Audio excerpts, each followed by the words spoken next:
Welcome back everybody to another crypto update on the Dusty BC channel, and today we have some breaking news on the Ripple v SEC lawsuit, as the SEC believes to have evidence that Ripple's Chris Larsen keeps moving his XRP despite facing the lawsuit and is actually using all that XRP to live off of. So today I want to go over this article plus of course a ton more. We got a ton of important news to cover. So stay tuned, stay watching, and also guys, make sure that you enter the freaking giveaway. It is simple, it doesn't cost you anything. We give away $50 worth of crypto every single video if it hits 1,500 likes. And all you have to do is make sure you press the like button, make sure you are subscribed, and make sure you comment something down below. And if we hit that like amount within 24 hours, boom, we are announcing the winner, we're giving it away, and we can actually do that every single day if we hit it. Having said that, this is a pretty serious allegation, and I wanted to cover it as soon as I saw the article. So what it basically covers is that there is Brad Garlinghouse and Chris Larsen who have been named in the SEC v Ripple lawsuit, and they've also been sued basically. And apparently, following their documents, Brad Garlinghouse made about $159 million profit off of his XRP sales, and Chris Larsen, who is a co-founder of Ripple and the co-founder of XRP, actually made almost $500 million in profits, and they're alleging that they're still doing that. They're still selling, they're still moving, and the SEC basically wants Brad Garlinghouse and Chris Larsen's official bank statements, like literally every freaking thing, to be able to confirm what exactly all this anonymous XRP is doing. Now, one good example I have for you guys is the 750 million XRP transfer, which we saw a couple of days ago. We will not be able to know if that is from Jim McCallum. Why? Well, what we saw was that it was sent to the account by Ripple, and then that account sent it somewhere else. But where it went, why it went there, and what happened really, we will never know for certain.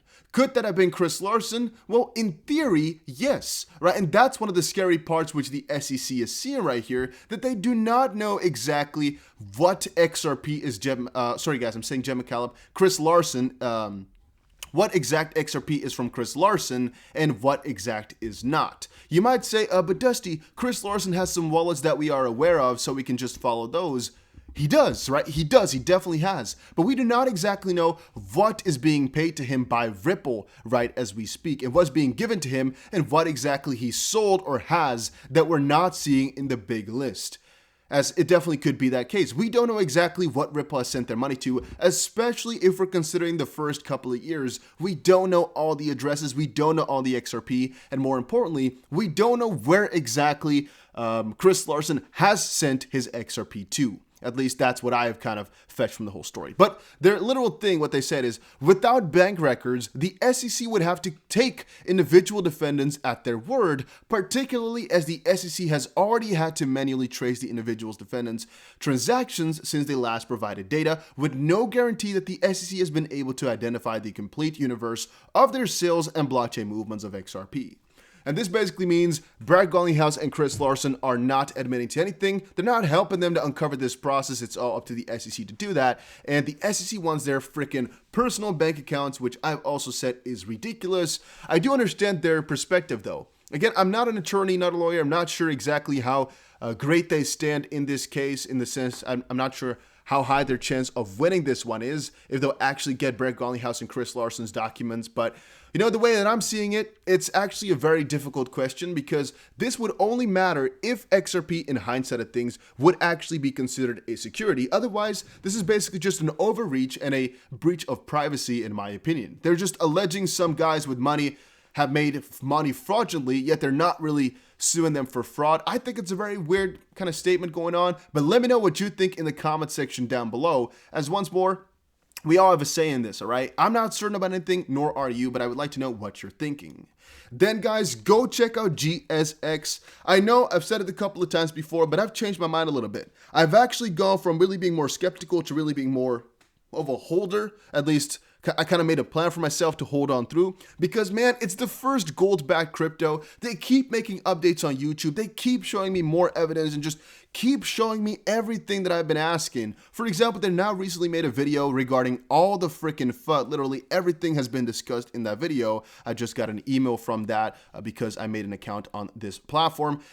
And damn, all right, damn, are they just going over all the points? I mean, what else did I kind of want, right? And that, again, that's another reason why I put a little bit more money into. Right now, we can definitely say it's a little bit above a couple $1,000s. It's quite a lot. And I'm hoping to get myself a times 25 or so return in a short amount of time. Right now, it's 10 cents a pop, plus a 7% bonus, plus a 5% bonus for using my link. And I know they can still scam us, even though everything looks to be good.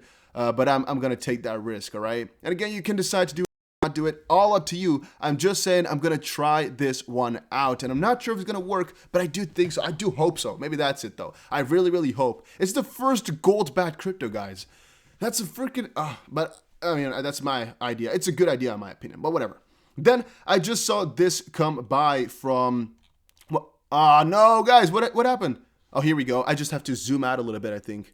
There we go. Jesse Hines has shed on Twitter. He did not shit on Twitter. He said on Twitter, let's see, I knew the response I was going to get, but I tried anyway. And he basically says here, I may be a lawyer, but I'm not your lawyer, nor legal advice, nor financial advice. And it's, yeah, he tried. It didn't really do too well. Mr. Jesse Hines, this letter is in response to your request dated and received in the office February 3rd. This is against the SEC, which is something he filed, RE Freedom of Information Act, for access to any dissent or letters prepared by any commissioners against the filing of the lawsuit against Ripple Labs. You are further seeking access to any memorandum of materials prepared by the commissioners in past the rule to file the lawsuit. In your email, blah, blah, blah, blah, blah. Well, we have determined to withhold records in full pursuant to blah, blah, blah, blah. All right. He's just basically not getting anything. So that's basically it. That's the end of this whole letter. If you wanted to know, he's not getting anything. He tried. He didn't get anything. However, I definitely think it's interesting, and I do applaud his efforts here as well. I do applaud him for trying to get it done. And XRP Planet here also says, just publicity alone is great for all of us. Just the idea that he's doing this and trying his best, I like that, all right? I'm going to give that a little like that. I'm going to retweet this even, because I think it might help him out. And by the way, if you are not doing so already, make sure you follow me over on Twitter, all right? The DustyBC is, let me see, how can I go to my own Twitter? There we go. Go check it out. Go follow it. It is definitely going to be worth it, all right? I'm trying to also follow a couple of you guys back, the ones who send me cool stuff or the ones I find interesting. So keep sharing stuff that you find on Twitter as well. I try to read through everything. I think I have the chance to, though, because I don't have that much going on there. But then Bank XRP just shared new. U.S. Federal Reserve Chair Jerome Powell said at virtual conference on Thursday that cash would need to coexist with CBDCs. And a lot of people found this very interesting. I personally do not really think that this is the most interesting statement he could have given. The only reason that this is important possibly is because XRP could be the bridge currency in the bigger picture. Maybe that's why. Otherwise, why would this be a big deal? I think it's a logical thing to say, to know. We all know CBDCs are coming. We all know cash is not going to go away anytime soon. It is fading out, yes, but it's going to be there for a very long time still because people will not give up. So they'll have to coexist is one of the most logical statements in the freaking world. So I'm not really sure why people are hyping this up. I really don't get that, but all right.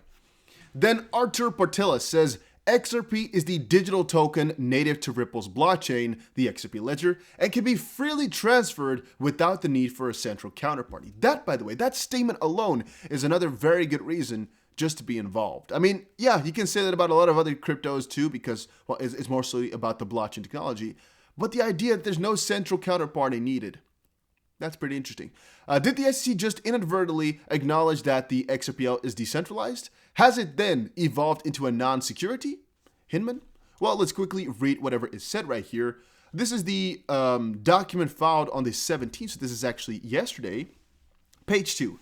Defendants do not claim the requests are burdensome, and to the extent individual defendants have a privacy interest in the records, the protective order in this action, DE 53, will protect that interest. That individual defendants enriched themselves with hundreds of millions from the public and now seek to shield their financial records from the SEC and the court, casting requests for them as trolling or fishing expedition is troubling. their motion to squash should be denied. 2. Relevant factual background. XRP is the digital token native to Ripple's blockchain, the XRP ledger, and can be freely transferred among blockchain users without the need for central counterparty in transactions that appear pseudonymously. I tried, guys. I tried my best. Again, not a native English speaker. Pseudonymously on the XP ledger. And the XP ledger contains public information showing the amount of XP moved between digital assets, but unlike banks, digital wallets can be created without providing any identifying information, no KYC in that sense. Even though Ripple is AML compliant, there's not, complete KYC. It is possible to a certain degree, but it's not completely there because you can just make an account without needing to connect to anybody. That is completely true. But damn, all right. Massimo says here, what most seem to forget is that the SEC is suing those parties for the modality of sales, which to them smell as security sale. They're not necessarily implying that XP is a security today. All right, that's an interesting one in my opinion too. All right, people don't seem to understand that SEC never said XP is a security. It's all about the sales, and I'm an XP holder, but I'm afraid they are right about the way sales were done. Two different things. All have a point. All right, all have a point. This is a very good point that he pointed out here, which is a little bit odd, must admit. But also the other part, which is what these guys are saying, that it's not really potentially about the status right now of XRP. It's about what Ripple and their founders have done. In my opinion, it's all about the end result of that one, mostly about how much trust people will have in XRP. But if we're about Ripple. But if we're talking about the future of XRP, whatever happens to Chris Larsen, whatever happens to Brett Garlinghouse, I don't think it's going to matter too much, because it's in the end all about whether or not XRP will be considered a security if we're talking about the general faith in XRP. If we're talking about the faith in Ripple's executives or Ripple's founder or the board or whatever, things might change a little bit if they actually get found guilty of selling and enriching themselves. But I'm personally going to wait till we get a verdict on that. And I'm not too afraid of it because I know they will kind of protect themselves properly. Otherwise, they would have cut all their ties, I think, a little bit sooner. Yet we'll see. Am I able to change my mind on that? Definitely so, guys. If something crazy comes out, as you all know, I try to be as honest as I possibly can. So if I ever change my mind, I want to sell XRP, I'll tell you guys. Like, for example, me buying all these coins like Matic here. I told you guys about them. Every single time I buy something like that, I try to tell you guys on YouTube, but not that many people listen. That is why I am making a Patreon. 0 patrons on here. I have not shared the link just quite yet. I will most likely share it down below, even though I haven't posted anything just quite yet. You see one post from 2019 when I made it for the first time, but I never did anything with it. But from tomorrow on forward, I'm going to be sharing my portfolio on here. Everything I'm buying, everything I'm selling, that's there for the longer term, I'm going to be sharing because I think a lot of people are unaware of what a lot of people are buying and what coins are nice to have. And even though I'm not saying I have the best portfolio in the world, it definitely might help if you're new to crypto or if you're just interested to go check it out. So once more, a link will be down below soon. Maybe today even already. I'm not quite sure because I'll start kind of compiling my portfolio tomorrow. Really put down everything here. And I'm not sure if you guys would like to see anything else as well. All right, there's a couple other cool things. Let me quickly see if I can show you guys what else I am planning to do. There's one part which is just a portfolio and some spreadsheets and whatnot, but there's also a second part. Let me quickly see. I press memberships. There we go.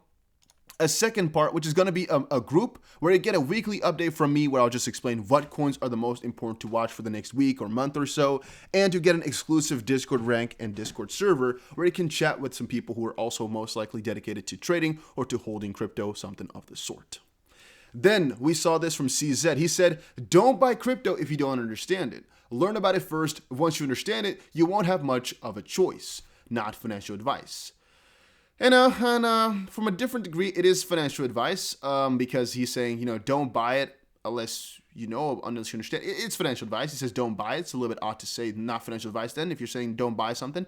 But he has a point that you should not just rush into crypto if you don't know anything about it. On a different sense, I actually do think that anybody can just buy crypto and they'll be fine. And they just, I guess, should understand it later on. Personally, right? I think crypto would just keep growing anyway. So if you really don't know what it is about, and you just want to buy some, I don't think that's really a bad deal. However, the second part kind of clarifies that once you do understand, there's most likely no percentage in your mind thinking that you should not be involved with crypto. The only question is then going to be, which crypto should you buy? Mac Attack just posted on Twitter, The SEC is not interested in Ripple's executives' grocery purchases. The US SEC wants to know whether the proceeds from XRP sales are a major source of Ripple's income. Oh, sorry, guys. Major source of income for Ripple Labs CEO Brett Garlinghouse and co-founder Chris Larsen.